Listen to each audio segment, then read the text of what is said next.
بسم اللہ الرحمن الرحیم۔ خالد بن ولید شمشیر بے نیام۔ خندق کے پار دشمن کے لشکر پر ایسا سکوت طاری ہو گیا جیسے پورے کا پورا لشکر کھڑے کھڑے مر گیا ہو۔ اب مسلمانوں کے نعرے گونج رہے تھے۔ عربوں کی رسم کے مطابق اس مقابلے کا دوسرا مرحلہ شروع ہو گیا تھا۔ مسلمانوں کے ایک جیش نے اکرمہ اور اس کے باقی سواروں پر حملہ کر دیا تھا۔ قریش کے ان سواروں کے لیے بھاگ نکلنے کے سوا اور کوئی چارہ نہ تھا۔ وہ خیریت سے پسپا ہونے کے لیے لڑے۔ اس مارکے میں قریش کا ایک آدمی مارا گیا۔ اکرمہ نے اپنا ایک گھوڑا خندق کی طرف موڑ کر بھاگ نکلنے کے لیے ایڑ لگائی۔ خندق پھلانگنے سے پہلے اکرمہ نے اپنی برچی پھینک دی۔ ان میں سے ایک سوار جس کا نام خالد بن عبداللہ تھا خندق کو پھلانگ نہ سکا۔ اس کا گھوڑا خندق کے اگلے کنارے سے ٹکرایا اور خندق میں جا پڑا۔ وہ اٹھ کر کنارے پر چڑھنے کی کوشش کرنے لگا لیکن مسلمانوں نے اس پر پتھروں کی بوچھاڑ کر دی اور وہ وہیں ختم ہو گیا۔ رسول کریم صلی اللہ علیہ وسلم نے حکم دیا کہ خندق کے اس مقام پر مستقل پہرے کا انتظام کر دیا جائے کیونکہ وہاں سے خندق پھلانگی جا سکتی ہے۔ دوسرے دن خالد اپنے گھڑ سوار دستے میں سے چند ایک جانباز سوار منتخب کر کے خندق عبور کرنے چل پڑا۔ خالد رک جاؤ، ابو سفیان نے اس سے کہا، کیا تم نے کل اکرمہ کے سواروں کا انجام نہیں دیکھا؟ اب مسلمانوں نے وہاں پہرے کا اور زیادہ مضبوط انتظام کر دیا ہوگا۔ کیا یہ بہتر نہیں کہ لڑے بغیر واپس جانے کے بجائے تم میری لاش میرے گھوڑے پر رکھ کر مکہ لے جاؤ؟ خالد نے کہا، اگر ہم ایک دوسرے کے انجام سے ڈرنے لگے تو وہ دن بہت جلد طلوع ہوگا جب ہم مسلمانوں کے غلام ہوں گے۔ میں تمہیں نہیں روکوں گا میرے دوست، اکرمہ نے خالد سے کہا، لیکن میری بات سن لو، اگر تم میری شکست کا انتقام لینے جا رہے ہو تو رک جاؤ۔ تمہیں قریش کی عظمت عزیز ہے تو ضرور جاؤ۔ آج مدینے کی طرف جاتے ہوئے خالد کو وہ لمحہ یاد آ رہا تھا۔ اسے نہ اس وقت یہ خیال آتا تھا نہ کہ آج وہ یہ جانتے ہوئے بھی خندق عبور کر کے بھی مارا جائے گا، نہ عبور کر سکا تو بھی مارا جائے گا۔ وہ کیوں خندق کی طرف چل پڑا تھا؟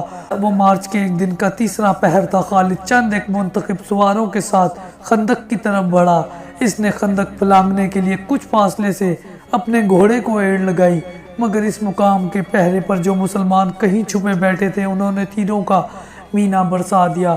خالد نے لگام کو پوری طاقت سے کھینچا اور اس کا گھوڑا خندق کے عین کنارے پر جا کر رکا۔ خالد نے گھوڑے کو پیچھے موڑا اور اپنے تیر اندازوں کو بلایا۔ اس نے سوچا تھا کہ اس کے تیر انداز مسلمانوں پر تیر پھینکتے چلے جائیں گے جس سے مسلمان سر نہیں اٹھا سکیں گے اور وہ خندق پھلانگ لے گا، لیکن مسلمانوں نے تیر اندازی میں اضافہ کر دیا۔ مسلمان تیروں کی بوچھاڑوں میں تیر چلا رہے تھے۔ خالد کو پسپا ہونا پڑا۔ خالد اس اندازے سے اپنے سواروں کو وہاں سے ہٹا کر دوسری طرف چل پڑا جیسے اس نے خندق پر ایک اور حملہ کرنے کا ارادہ ترک کر دیا ہو۔ مورخین میں جن میں ابن حشام اور ابن سعد قابل ذکر ہیں لکھتے ہیں کہ یہ خالد کی ایک چال تھی۔ اس نے چلتے چلتے اپنے سوار جیش میں مزید سوار شامل کر لیے۔ اس نے سوچا یہ تھا کہ اسے پسپا ہوتا دیکھ کر مسلمان پہرے دار ادھر ادھر ہو جائیں گے۔ اس نے ادھر دیکھا، وہاں اسے کوئی پہرے دار نظر نہ آیا۔ اس نے اپنے دستے کو خندق کے کم چوڑائی والے مقام کی طرف موڑ کر سر پر دوڑا دیا۔ خالد کی یہ چال صرف اس حد تک کامیاب رہی کہ اس کے 3-4 گھڑ سوار خندق پھلانگ گئے۔ ان میں خالد سب سے آگے تھا۔ مسلمان پہرے داروں نے انہیں گھیرے میں لے لیا۔ قریش کے جو سوار ابھی خندق کے پاس تھے ان پر مسلمانوں نے اتنے تیر برسائے کہ انہیں پسپا ہونا پڑا۔ خالد اور اس کے سواروں کے لیے مسلمانوں کے گھیرے سے نکلنا بہت مشکل ہو گیا تھا۔ یہ زندگی اور موت کا مارکا تھا جو خالد نے گھوڑے دوڑا کر اور پینترے بدل بدل کر لڑا۔ اس کے سوار بھی تجربہ کار اور پھرتیلے تھے۔ ان میں سے ایک مارا گیا۔ خالد اب دفاعی مارکا لڑ رہا تھا۔ اس نے کئی مسلمانوں کو زخمی کیا جن میں سے ایک شہید ہو گیا۔ آخر اسے نکلنے کا موقع مل گیا اور اس کا گھوڑا خندق پھلانگ آیا۔ اس کے جو سوار زندہ رہ گئے تھے وہ بھی خندق پھلانگ آئے۔ اس کے بعد قریش میں سے کسی نے بھی خندق کے پار جانے کی جرات نہ کی۔ اکرمہ اور خالد کی ناکامی کے بعد قریش اور ان کے دیگر اتحادی قبائل کے لشکر میں مایوسی جو پہلے ہی کچھ کم نہ تھی اور بڑھ گئی، خوراک نہ ہونے کے برابر رہ گئی تھی۔ ابو سفیان جو اپنے دیگر تمام قبائل کے لشکر کا سالار اعلیٰ تھا پہلے ہی ہاتھ پاؤں چھوڑ بیٹھا تھا۔ خالد، اکرمہ اور صفوان نے یہ ظاہر کرنے کے لیے کہ ان کا لشکر زندہ و بیدار ہے، یہ کارروائی جاری رکھی کہ وقتاً فوقتاً خندق کے قریب جا کر مسلمانوں کی خیمہ گاہ پر تیر برساتے رہے۔ اس کے جواب میں مسلمانوں نے تیر اندازوں کو خندق کے قریب پھیلا دیا، جو اہل قریش کے تیر اندازوں پر جوابی تیر اندازی کرتے رہے۔ تیروں کے تبادلے کا یہ سلسلہ صرف ایک دن صبح سے شام تک چلا۔ اہل قریش، غطفان اور دیگر قبائل جس میں محمد صلی اللہ علیہ وسلم کو شکست دینے آئے تھے، وہ محمد صلی اللہ علیہ وسلم کسی ملک کے بادشاہ نہیں تھے، وہ خدا کے رسول صلی اللہ علیہ وسلم تھے۔ خدا نے انہیں ایک عظیم پیغام دے کر رسالت عطا کی تھی۔ آپ صلی اللہ علیہ وسلم نے خدا سے مدد مانگی تھی۔ خدا اپنے رسول صلی اللہ علیہ وسلم کو کیسے مایوس کرتا۔ اس کے علاوہ مدینے کے اندر مسلمانوں کی عورتیں اور بچے دن رات اپنی کامیابی اور نجات کی دعائیں مانگتے رہتے تھے۔ یہ دعائیں رائے گاہ کیسے جاتی۔ 18 مارچ کا دن بروز منگل مدینے کی فضا خاموش ہو گئی۔ سردی خاصی تھی، ہوا بند ہو گئی، موسم خوشگوار ہو گیا، لیکن یہ طوفان سے پہلے کی خاموشی تھی۔ اچانک آندھی آ گئی جو اس قدر تیز و تند تھی کہ خیمے اڑنے لگے۔ جکڑ بڑے ہی سرد تھے۔ آندھی کی تندی اور اس کی چیخوں سے گھوڑے اور اونٹ بھی گھبرا گئے اور رسیاں تڑوانے لگے۔ مسلمانوں کی اجتماع گاہ صلا کی پہاڑی کی اوٹ میں تھی، اس لیے آندھی انہیں اتنا پریشان نہیں کر رہی تھی جتنا مکے کے لشکر کو۔ قریش کھلے میدان میں تھے، آندھی ان کا سارا سامان اڑا رہی تھی، خیمے اڑ گئے یا لپیٹ دیے گئے تھے۔ لشکر کے سردار اور سپاہی اپنے اوپر ہر وہ کپڑا ڈال کر بیٹھ گئے تھے جو ان کے پاس تھا۔ ان کے لیے یہ آندھی خدا کا قہر بن گئی تھی۔ اس کی چیخوں میں قہر اور غضب تھا۔ ابو سفیان برداشت نہ کر سکا، وہ اٹھا، اسے اپنا گھوڑا نظر نہ آیا۔ قریب ہی ایک اونٹ بیٹھا تھا۔ ابو سفیان اونٹ پر چڑھ بیٹھا اور اسے اٹھایا۔ مورخ ابن ہشام کی تحریر کے مطابق ابو سفیان بلند آواز سے چلانے لگا، اے اہل قریش، اہل غطفان، کعب بن اسد نے ہمیں دھوکہ دیا ہے۔ آندھی ہمارا بہت نقصان کر چکی ہے، اب یہاں ٹھہرنا بہت خطرناک ہے۔ مکے کو کوچ کرو، میں جا رہا ہوں۔ اس نے اونٹ کو مکے کی طرف دوڑا دیا۔ خالد کو آج وہ منظر یاد آ رہا تھا۔ تمام لشکر جسے مکہ سے مدینہ کی طرف کوچ کرتے دیکھ کر اس کا سینہ فخر سے پھیل گیا تھا اور سر اونچا ہو گیا تھا۔ ابو سفیان کے پیچھے پیچھے ڈری ہوئی بھیڑوں کی طرح جا رہا تھا۔ خالد اور عمرو بن العاص نے اپنے طور پر سوچا تھا ہو سکتا ہے مسلمان عقب سے حملہ کر دیں، چنانچہ انہوں نے اپنے سوار دستوں کو اپنے قابو میں رکھ کر لشکر کے عقب میں رکھا۔ ابو سفیان نے ایسے حفاظتی اقدامات کی سوچی ہی نہیں تھی، اسے پسپا ہوتے۔ لشکر میں وہ آدمی نہیں تھے جو مارے گئے تھے، اور اس لشکر میں نعیم بن مسعود بھی نہیں تھے۔ قریش کا لشکر چلا تو نعیم آندھی سے فائدہ اٹھاتے ہوئے خندق میں اتر گئے اور رسول کریم صلی اللہ علیہ وسلم کے پاس پہنچ گئے۔ آج خالد مدینے کی طرف اسی راستے پر جا رہا تھا جس راستے اس کا لشکر ناکام واپس گیا تھا۔ اسے شیکین کی پہاڑی نظر آنے لگی تھی۔ آندھی نے تاریخ اسلام کا رخ موڑ دیا۔ آندھی نے یہ حقیقت واضح کر دی تھی کہ خدا حق پرستوں کے ساتھ ہوتا ہے۔ رسول خدا صلی اللہ علیہ وسلم کے دشمنوں کی پسپائی تنکوں کی مانند تھی جو آندھی میں اڑ رہے ہیں اور انہیں ایک دوسرے کی خبر نہیں ہوتی۔ خالد کو یہ پریشانی لاحق تھی کہ مسلمان تعقب کریں گے، لیکن مسلمانوں نے تعقب کی سوچی ہی نہیں تھی۔ اس آندھی میں تعقب اور لڑائی مسلمانوں کے خلاف بھی جا سکتی تھی۔ جس دشمن کو خدا نے بھگا دیا، اس کے پیچھے جانا دانش مندی نہیں تھی۔ البتہ رسول کریم صلی اللہ علیہ وسلم کے حکم سے چند ایک آدمیوں کو بلندیوں پر کھڑا کر دیا گیا تھا کہ وہ دشمن پر نظر رکھیں۔ ایسا نہ ہو کہ دشمن کہیں دور جا کر رک جائے اور منظم ہو کر واپس آ جائے۔ آندھی اتنی مٹی اور ریت اڑا رہی تھی کہ تھوڑی دور تک بھی نظر کچھ نہ آتا تھا۔ بہت دیر بعد 3-4 مسلمان گھوڑ سوار اس جگہ سے خندق پھلانگ گئے جہاں سے اکرمہ اور خالد کے گھوڑوں نے خندق پھلانگی تھی۔ وہ دور تک چلے گئے، انہیں اڑتی ہوئی گرد اور ریت کے سوا کچھ نظر نہ آیا۔ وہ رک گئے لیکن واپس نہ آئے۔ شام سے کچھ دیر پہلے آندھی کا زور ٹوٹ گیا اور جھکڑ تھم گیا، فضا صاف ہو گئی اور نظر دور تک کام کرنے لگی۔ دور افق پر زمین سے گرد کے بادل اٹھ رہے تھے۔ وہ اہل قریش اور ان کے اتحادی قبائل کی پسپائی کی گرد تھی جو ڈوبتے سورج کی آخری کرنوں میں بڑی صاف نظر آ رہی تھی۔ یہ گروہ مکے کی جا رہا تھا۔ تعاقب میں جانے والے مسلمان سوار اس وقت واپس آئے جب رات بہت گہری ہو چکی تھی۔ خدا کی قسم انہوں نے واپس آ کر بتایا، وہ جو ہمارے عقیدے کو توڑنے اور مدینے کی اینٹ سے اینٹ بجانے آئے تھے، وہ مدینے سے اتنی دہشت لے کر گئے ہیں کہ رک نہیں رہے، کہیں پڑاؤ نہیں کر رہے۔ کیا راتوں کو مسافر پڑاؤ نہیں کیا کرتے؟ کیا لشکر راتوں کو بھی چلتے رہتے ہیں؟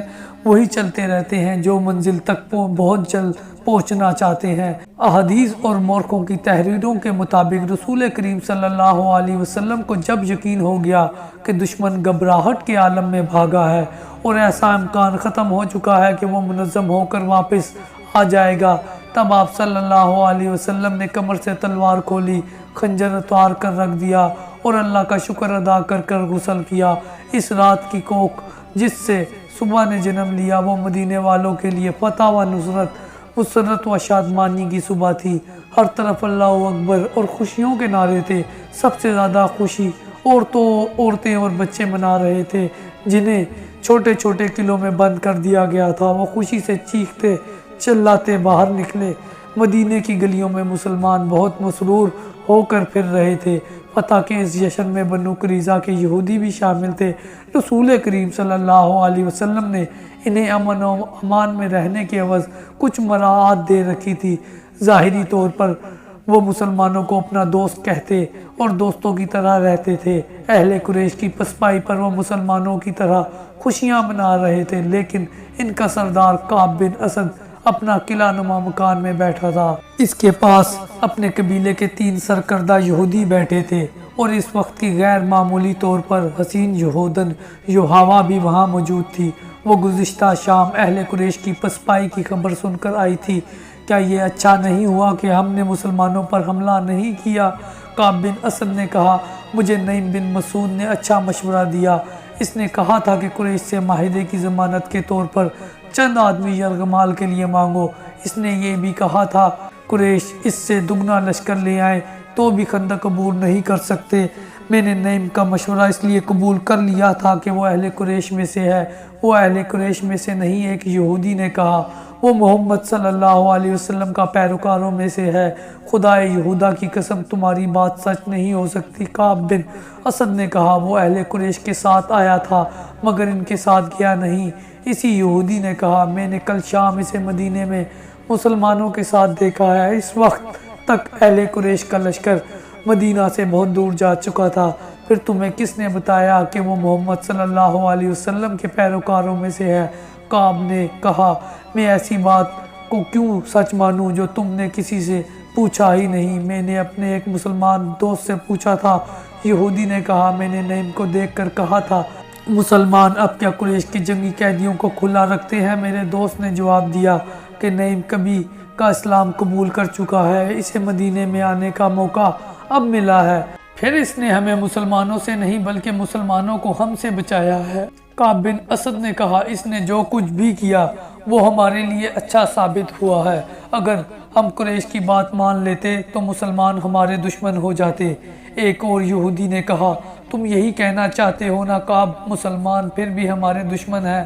ہمیں محمد صلی اللہ علیہ وسلم کے نئے مذہب کو یہیں ختم کرنا ہے، ورنہ محمد صلی اللہ علیہ وسلم ہمیں ختم کرا دے گا۔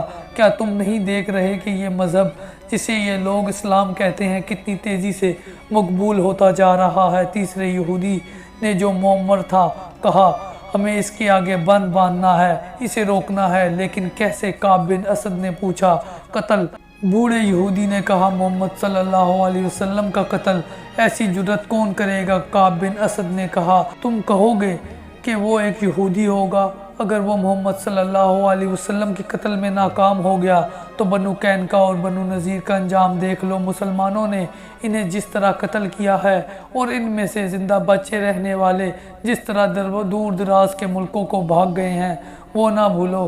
خدا یہودا کی قسم، بوڑھے یہودی نے کہا، میری عقل تم سے زیادہ کام نہیں کرتی تو تم سے کم بھی نہیں۔ تم نے جو آج سوچا ہے وہ میں اور لیس بن موشان بہت پہلے سوچ چکے ہیں۔ کوئی یہودی محمد صلی اللہ علیہ وسلم کو قتل کرنے نہیں جائے گا۔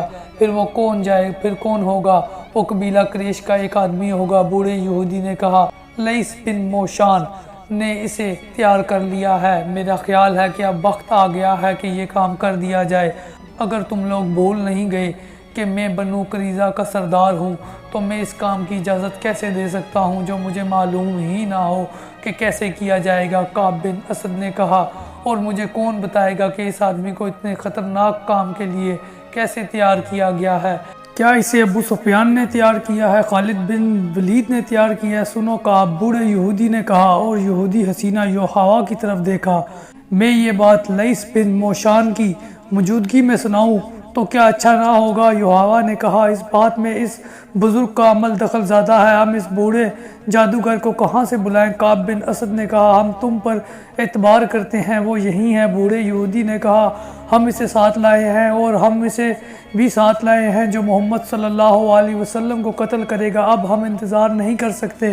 ہم سب کو امید تھی کہ قریش، غطفان اور ان کے دوسرے قبائل اسلام کا نام و نشان مٹا دیں گے، مگر ہر میدان میں انہوں نے شکست کھائی۔ ہم نے انہیں مدینے پر حملہ کرنے کے لیے اکسایا تھا، وہ یہاں سے بھی بھاگ نکلے۔ خدائے یہودا کی قسم، کعب، تم نے مسلمانوں پر عقب سے حملہ نہ کر کے بہت برا کیا۔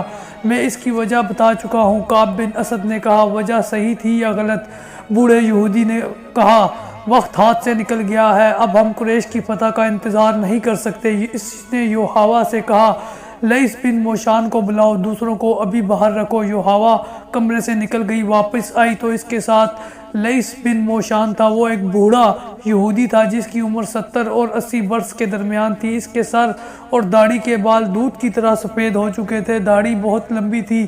اس کے چہرے کا رنگ سرخ و سفید تھا۔ اس نے اونٹ کے رنگ کی قبا پہن رکھی تھی۔ اس کے ہاتھ میں لمبا عصا تھا جو اوپر سے سانپ کے پھن کی طرح تراشا ہوا تھا۔ لیث بن موشان کو یہودیوں میں جادوگر کے نام سے شہرت حاصل تھی۔ شبدہ بازی اور کالے علم میں وہ مہارت رکھتا تھا۔ وہ مکہ اور مدینہ کے درمیان کسی گاؤں کا رہنے والا تھا۔ اس کے متعلق بہت سی روایات مشہور تھی، جن میں سے ایک یہ تھی کہ وہ مردے کو تھوڑی سی دیر کے لیے زندہ کر سکتا ہے، اور وہ کسی بھی مرد یا عورت کو اپنے تابع کرنے کی طاقت رکھتا ہے۔ یہودی اسے اپنا پیر و مرشد سمجھتے تھے۔ وہ جہان دیدہ اور عالم فاضل شخص تھا۔ وہ کمرے میں داخل ہوا تو سب اس کی تعظیم کو اٹھے۔ وہ جب بیٹھ گئے تو سب بیٹھے۔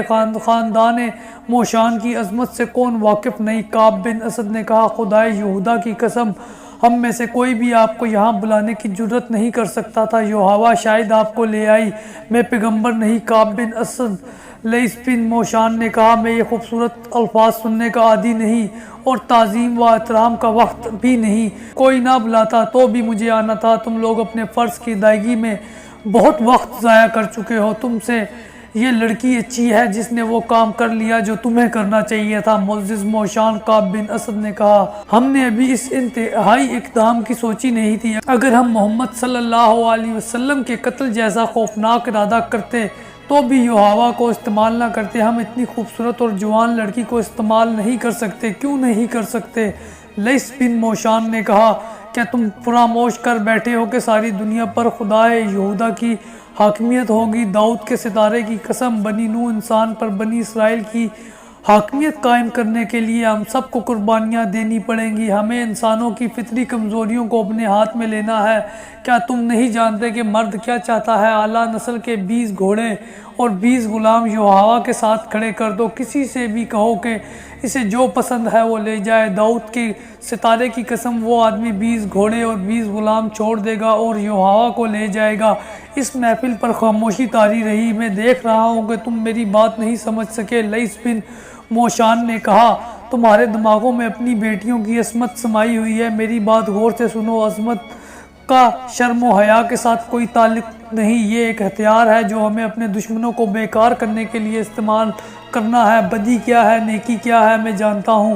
تم مجھے کیا جواب دو گے؟ یہ جواب صحیح ہوگا، لیکن جب تم دنیا کے کونے کونے تک یہودیت کو پہنچانے کی بات کرو گے تو بدی و نیکی کے معنی بدل جائیں گے۔ محمد صلی اللہ علیہ وسلم برائی اور بدی کو ختم کر رہا ہے۔ ہمیں برائی اور بدی پیدا کرنی ہے۔ ہم خود برے اور بدکار نہیں ہوں گے۔ اگر تم روئے زمین پر پھیلی ہوئی نسل انسانی کو اپنی غلامی کے جہنم میں ڈالنا چاہتے ہو تو غیر یہودیوں کو جنت دکھاؤ، انہیں جنت کی حوریں دکھاؤ، انہیں میٹھی شراب پلاؤ۔ یہ لوگ بدمست حیوان ہیں، ان میں اور زیادہ حیوانیت پیدا کرو۔ یہ مت سوچو کہ اچھا کیا ہے اور برا کیا ہے، یہ دیکھو کہ یہودیت کی حاکمیت کے لیے کیا اچھا ہے، خواہ وہ برا ہی ہو۔ اس نے یوحوا کی طرف دیکھا اور بولا، انہیں بتاؤ یوحوا، انہیں سمجھاؤ۔ یوحوا کے ہونٹوں پر مسکراہٹ آ گئی اور اس نے ایک کہانی سنا دی۔ یہ کہانی چند ماہ پہلے مکہ سے شروع ہوتی ہے۔ یوحوا نے شرم و حجاب کے بغیر سب کو سنایا کہ وہ قریش کے 3 نامور سالاروں خالد، اکرمہ اور صفوان کو اپنے حسن جوانی کے طلسم میں الگ الگ گرفتار کرنا چاہتی تھی۔ اس نے انہیں آپس میں ٹکرانے کی سوچی تھی، لیکن ان میں کوئی بھی اس کے ہاتھ نہ آیا۔ اس نے یہ بھی سوچا تھا کہ وہ تینوں کے دلوں میں اپنے سردار ابو سفیان کی نفرت پیدا کر دے گی، لیکن خالد پتھر ثابت ہوا۔ یوحوا نے کہا، اس نے مجھے دھتکارا نہیں، لیکن وہ دلچسپی بھی ظاہر نہیں کی جس کی مجھے توقع تھی۔ میرا خیال ہے کہ اکرمہ اور صفوان پر خالد کا ہی اثر ہے۔ یہ تینوں جنگ و جدل کے دلدادہ ہیں، اس کے سوا کچھ سوچتے ہی نہیں۔ یوحوا مایوس نہ ہوئی، اس نے اپنی کوشش جاری رکھی۔ خالد سے اس نے توجہ جلد ہی ہٹا لی، کیونکہ اس کے دماغ میں یہی ایک سودا سمایا ہوتا تھا کہ مسلمانوں کو میدان جنگ میں شکست دینی ہے اور رسول اکرم صلی اللہ علیہ وسلم کو میدان جنگ میں یا جنگی قیدی بنا کر قتل کرنا ہے۔ ایک روز یوحوا مکہ سے 4 میل دور ایک گاؤں میں گئی اور دن کے پچھلے پہر وہاں سے واپس چلی۔ اس کے ساتھ 2 لڑکیاں اور 3 آدمی تھے، وہ سب یہودی تھے اور 2 گھوڑوں والی گاڑیوں پر سوار تھے۔ ابھی آدھا رستہ ہی طے نہیں ہوا تھا کہ صحرائی آندھی آ گئی جو ریت کے ٹیلے کو اڑا لے جاتی تھی۔ ایک تو رات اس کی رفتار اتنی تیز ہوتی ہے کہ تنومند آدمی بھی پاؤں جما کر کھڑا نہیں رہ سکتا۔ اگر جسم کا کوئی حصہ ننگا رہ جائے تو ریت اتنی زور سے ٹکراتی ہے کہ کھال اترتی ہوئی محسوس ہوتی ہے۔ اونٹ گھوڑے بے قابو ہو کر بھاگ اٹھتے تھے۔ اچانک ریت کی ایک دیوار جو زمین سے آسمان تک پہنچی ہوئی تھی بڑی تیزی سے آئی اور ان یہودیوں کی گھوڑا گاڑی کو اس دیوار نے نگل لیا۔ فضا لال ہو گئی، ریت کے تھپیڑے اتنی زور سے پڑنے لگے جیسے بحری طوفان میں موجیں اٹھ اٹھ کر کشتی میں پڑتی ہیں اور کشتی کو پٹکتی ہیں۔ ٹیلے جڑوں سے اکھڑنے لگے، لیکن صحرائی آندھی میں رک کر کھڑے ہو جانا بہت ہی خطرناک ہوتا ہے۔ ریت اس طرح جسم سے ٹکرا کر وہیں اکٹھی ہونے لگتی ہے جیسے کوئی بیلچے سے ریت پھینک رہا ہو۔ کچھ دیر بعد وہاں ریت کی اونچی ڈھیری بن جاتی ہے اور اس میں ایک انسان دفن ہوتا ہے، مگر وہ زندہ رہ نہیں سکتا۔ آندھی ہمارے پہلو کی طرف سے آئی تھی، یوحوا نے سنایا۔ گھوڑے ریت سے لدے ہوئے تھے، جکڑ برداشت نہ کر سکے اور بے لگام ہو گئے۔ انہوں نے اپنا رخ آندھی کے رخ کے مطابق کر لیا اور سر پر دوڑ پڑے۔ آگے چھوٹے بڑے گھڑے آ گئے، گھوڑا گاڑی بڑی زور سے اچھلتی ڈولتی اور بے لگام گھوڑوں کے رحم و کرم پر اڑتی جا رہی تھی۔ گاڑی کے اندر اس قدر ریت آ رہی تھی کہ اپنا آپ بھی نظر نہیں آتا تھا۔ ایک جگہ گاڑی کے ایک طرف کے پہیے گڑھے میں چلے گئے، دوسری طرف کے پہیے اونچی جگہ پر چڑھ گئے۔ گاڑی ایک طرف سے اتنی اوپر اٹھ گئی کہ اس کا پہلو کے بل گرنا یقینی تھا، لیکن گاڑی نہ گری۔ اس سے اتنا سخت جھٹکا لگا کہ جو اس طرف بیٹھی تھی لڑک کر باہر جا گری۔ گاڑی آگے نکل گئی، میں کلابازیاں کھاتی گئی، سنبھل کر اٹھی اور اپنے ساتھیوں کو پکارا، مگر آندھی کے زناٹوں اور اس کی چیخوں میں اپنی آواز بھی مجھے مشکل سے سنائی دے رہی تھی۔ میرے ساتھ گاڑی میں جو بیٹھے تھے انہوں نے شاید مجھے گرتے نہیں دیکھا تھا، اگر دیکھا تھا تو ان میں سے کسی میں اتنی ہمت نہ تھی کہ میرے پیچھے خود آتا تاکہ میں تنہا نہ رہتی۔ اتنی خوف زدہ کبھی نہیں ہوئی تھی اور میں ایسی خوفناک آندھی میں کبھی نہیں پھنسی تھی۔ آندھی میں مجھے کچھ نظر نہیں آتا تھا، میرے نیچے کوئی راستہ نہیں تھا۔ مجھے یہ بھی معلوم تھا کہ گھوڑے صحیح راستے سے ہٹ کر نہ جانے گاڑی کو کس طرف لے گئے ہیں۔ میں چہرے پر کپڑا ڈالے آندھی کے رخ پر جا رہی تھی، پاؤں جمتے نہیں تھے۔ یوحوا کو آندھی دھکیلتی لے جا رہی تھی۔ اچانک آندھی کی چیخیں بہت ہی بلند اور ڈراؤنی ہو گئی۔ یوحوا پہلے نیچے گئی، وہ گھاٹی تھی جو وہ آندھی کے زور پر اتر گئی، پھر وہ ایک دیوار سے ٹکرائی۔ یہ ریتیلی مٹی کی دیوار تھی، یوحوا اس پر ہاتھ رکھ کر آگے چلتی گئی۔ یہ نشیبی جگہ تھی جس میں مٹی کے ٹیلے اور ٹنڈ منڈ سے صحرائی درخت بھی تھے۔ یہاں آندھی کی چیخیں ایسی ہو گئی تھی جیسے بہت سی عورتیں چیخ چلا رہی ہوں۔ بعض چیخیں آندھی کی لگتی ہی نہیں تھی، یہ انسانوں کی بھی نہیں لگتی تھی، وہ چڑیلوں یا درندوں کی معلوم ہوتی تھی۔ یہ یہودی حسینہ جو اپنے آپ کو نڈر اور دلیر سمجھتی تھی خوف سے رو پڑی، جانتی تھی کہ آندھی تھم جائے گی، لیکن وہ یہ بھی جانتی تھی کہ کسی کے ہاتھ چڑھ گئی تو وہ اسے اس کے گھر نہیں اپنے گھر لے جائے گا، اور یہ بھی ہو سکتا ہے کہ کوئی اسے خراب کر کر قتل کر جائے۔ رات آ رہی تھی، بھیڑیوں کا خطرہ الگ تھا، کوئی اور خطرہ نہ ہوتا تو یہ خطرہ موجود تھا کہ وہ مکے کے راستے سے بھٹک آئی ہے۔ صحرا میں راستے کی تلاش ناممکن ہوتی ہے، بھٹکے ہوئے مسافروں کا انجام موت ہوتا ہے، وہ تھکن سے نہیں پیاس سے مرتا ہے۔ اسے اونٹ کے بڑبڑانے کی آواز آئی، اس کی دہشت زدگی بڑھ گئی، لیکن اسے آندھی کی آواز سمجھ کر اس نے دل کو تسلی دی۔ اسے کچھ بھی نظر نہیں آ رہا تھا، وہ مٹی کی دیوار پر ہاتھ رکھ رکھ کر جا رہی تھی۔ یہ دیوار بہت بڑا ٹیلا تھا جو آگے جا کر گھوم گیا۔ اونٹ کی آواز ایک بار پھر سنائی دی، اب یہ آواز بہت قریب سے آئی تھی، اتنی قریب سے کہ یوحوا رک کر پیچھے ہٹ آئی۔ اب اسے شک نہ رہا یہ اونٹ کی ہی آواز تھی۔ اب یہ آواز بہت قریب سے آئی تھی، اتنی قریب سے کہ یوحوا رک کر پیچھے ہٹ آئی۔ اب اسے شک نہ رہا یہ اونٹ کی ہی آواز تھی۔ اونٹ اکیلا نہیں ہو سکتا، 2-3 آدمیوں کا وہاں ہونا ضروری تھا۔ یہ آدمی اس کے ہمدرد تو نہیں ہو سکتے تھے، وہ گناہ اور بدی کا دور تھا۔ یوحوا نے وہاں سے بھاگنے کا ارادہ کیا، لیکن کس طرف، کہاں؟ وہاں کوئی پناہ نہیں تھی۔ آندھی ٹیلوں اور خوش درختوں کے درمیان سے گزر کر ہیبت ناک چیخیں پیدا کر رہی تھی۔ یوحوا کے پاؤں جیسے زمین نے جکڑ لیے تھے۔ اسے اپنے ان آدمیوں پر غصہ آنے لگا جن کے ساتھ وہ گھوڑا گاڑی میں جا رہی تھی۔ انہیں اتنا بھی نہ پتہ چلا کہ وہ گاڑی سے گر گئی ہے۔ کوئی طاقت تھی جو اسے دھکیل کر ایک طرف لے گئی، وہاں سے دیوار کی طرف سیدھا کھڑا ٹیلا اندر کو چلا گیا تھا۔ یہ بڑی اچھی اوٹ تھی، وہ آندھی کے تھپیڑوں سے محفوظ ہو گئی۔ وہاں 3-4 گز دور تک وہ دیکھ سکتی تھی، اسے اونٹ نظر نہیں آ رہا تھا۔ دیوار کے ساتھ ساتھ وہ اندر گئی تو ایک غار کا دہانہ دکھائی دیا، لیکن اس نے اندر جانے کی جرت نہ کی اور وہ رک گئی۔ اندر آ جاؤ، اسے ایک آدمی کی آواز سنائی دی۔ باہر کیوں کھڑے ہو بھائی، اندر آ جاؤ۔ یوحوا کی بے اختیار چیخ نکل گئی اور وہ پیچھے کو دوڑی۔ جو ہی وہ اس اونٹ سے باہر نکلی، آندھی نے اس کے اوپر اس طرح ریت پھینکی جیسے کسی نے بیلچے سے پھینکی ہو۔ یوحوا گھبرا کر پیچھے کو ہٹی۔ ایک آدمی جو پیچھے سے آیا اس کے سامنے آن کھڑا ہوا۔ اوہ تم عورت ہو؟ اس آدمی نے پوچھا۔ اکیلی ہو؟ تم اکیلی نہیں ہو سکتی، میرے ساتھ 4 آدمی ہیں۔ یوحوا نے اپنا چہرہ اوڑھنی میں چھپا کر کہا، ان کے پاس گھوڑے ہیں، ان کے پاس تلواریں اور برچیاں ہیں۔ کہاں ہیں وہ؟ اس آدمی نے کہا، تم ان سے الگ ہو کر کیوں آئی تھی؟ انہیں ادھر لے آؤ، بڑا اچھا غار ہے، ہم سب آسانی سے اس میں بیٹھ سکیں گے۔ یوحوا وہاں سے نہ ہلی۔ اس آدمی نے اسے 3 بار کہا کہ وہ ان آدمیوں کو ساتھ لے آئے، لیکن یوحوا کی زبان بند ہو گئی تھی۔ اس آدمی نے جھپٹا مار کر یوحوا کی اوڑھنی کھینچ لی۔ تم اس یہودی کی بیٹی نہیں؟ اس آدمی نے پوچھا اور یوحوا کے باپ کا نام لے کر بولا، تم اکیلی ہو؟ ہاں میں اکیلی ہوں، یوحوا نے روتی ہوئی آواز میں کہا۔ مجھ پر رحم کرو۔ یوحوا نے اسے بتا دیا کہ یہاں کس طرح پہنچی ہے۔ میرے ساتھ آؤ، اس آدمی نے کہا اور یوحوا کا بازو پکڑ کر اسے اپنے ساتھ لے چلا۔ ذرا رکو، یوحوا نے کہا، تم کتنے آدمی ہو؟ کیا تم مجھ پر رحم نہیں کرو گے؟ تم قبیلہ قریش کے آدمی ہو؟ شاید میں اکیلا ہوں، آدمی نے کہا، اور میرا قبیلہ قریش ہی ہے، میں تم پر رحم ہی کر رہا ہوں، میں نے تمہیں مکے میں اکثر دیکھا ہے۔ یوحوا نے کہا، تمہارے نام سے میں واقف نہیں، میں جرید بن مسیب ہوں، میرے ساتھ آؤ، پھر تم مجھے گھر تک پہنچا دو۔ یوحوا نے پوچھا، میں تمہیں ناراض نہیں کروں گی؟ اونٹ جس کی آواز یوحوا نے سنی تھی وہ جرید بن مسیب کا تھا جو باہر کہیں بیٹھا تھا۔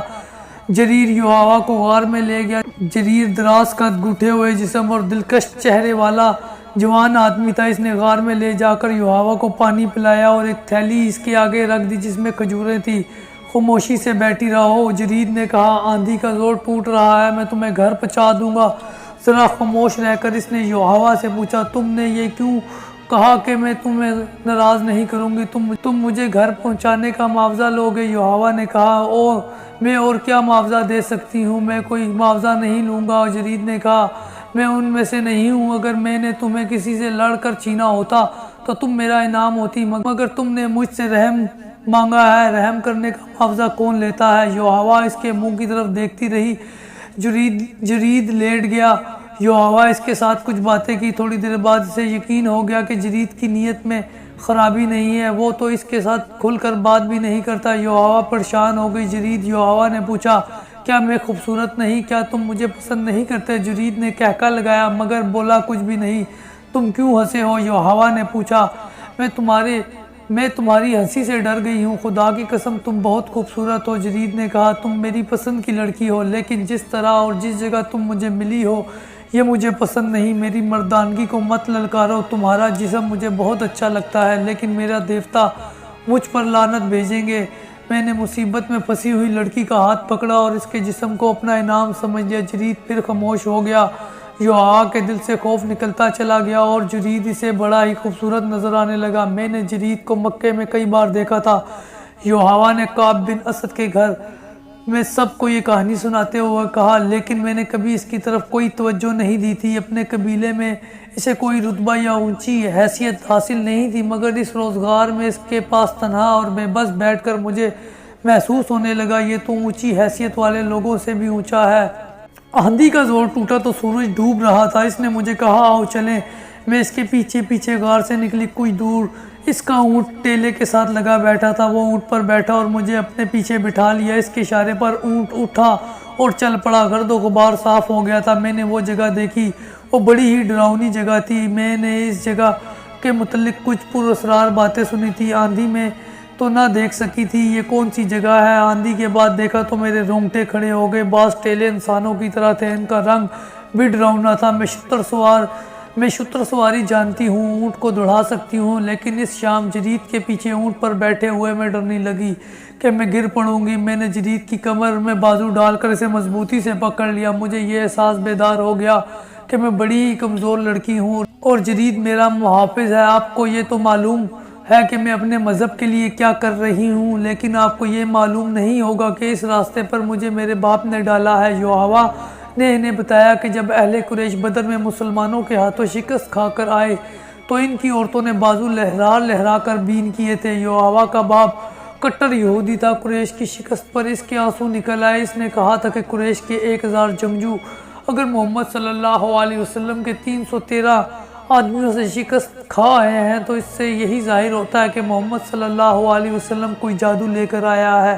اس نے کہا تھا کہ محمد صلی اللہ علیہ وسلم کے پیروکار اسی قبیلہ قریش کے آدمی ہیں اور وہ آسمان سے نہیں اترے۔ پھر وہ جیت کس طرح گئے؟ اس وقت یوحوا کم سن تھی۔ اگلے روز اس کے باپ نے گھر والوں کو اپنا خواب سنایا جو اس نے گزشتہ رات دیکھا تھا۔ اس نے دیکھا کہ اس کے ہاتھ میں تلوار ہے جو خون سے لال ہے اور اس کے سامنے ایک آدمی زمین پر پڑا تڑپ رہا ہے، اس کے کپڑے خون سے لال ہیں۔ یوحوا کو معلوم نہیں یہ کون ہے جسے اس نے قتل کر دیا۔ اسے ایک آواز سنائی دیتی ہے، یہ کام تمہیں کرنا ہے۔ تڑپتا ہوا زخمی مر جاتا ہے اور لاش اپنے آپ زمین میں غائب ہو جاتی ہے۔ وہاں ایک بڑی خوبصورت اور کم سن لڑکی ابھرتی ہے جس کے ہونٹوں پر مسکراہٹ ہے۔